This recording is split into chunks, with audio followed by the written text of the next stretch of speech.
So there's a lot of conversation right now around the conflict in Iran, oil prices, and what it can mean for the US economy. So let's break this down in a way that actually matters for you as a buyer or seller here on the Gulf Coast. First, you need to understand why the situation even matters. Roughly 20% of the world's oil supply moves through a very narrow shipping lane called the Strait of Hormuz.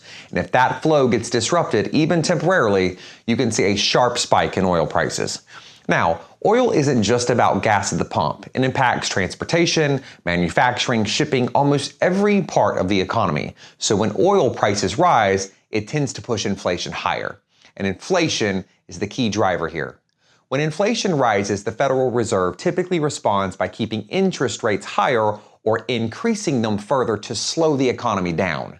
Now, here's the part most people miss. Mortgage rates are not directly controlled by the Fed.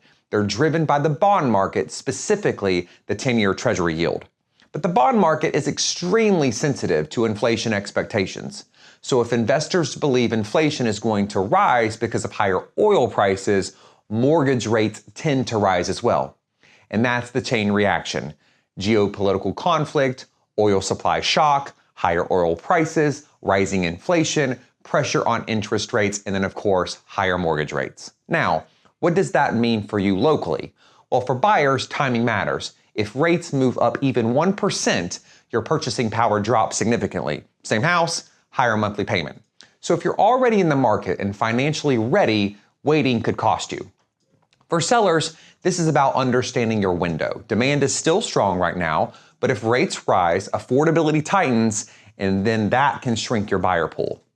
That doesn't mean the market crashes. It just means it shifts. So the real question isn't, should I wait? It's, what's my exposure if I do? If rates go up, what does that cost you monthly? If demand softens, what does that mean for your sell price or timeline? The people who win in markets like this aren't guessing. They're making informed decisions based on how these macro trends trickle down to our local economy. And that's exactly how we approach it. If you're trying to make sense of the economy and how it impacts our local real estate market here in Pensacola, I'm here. Let's connect.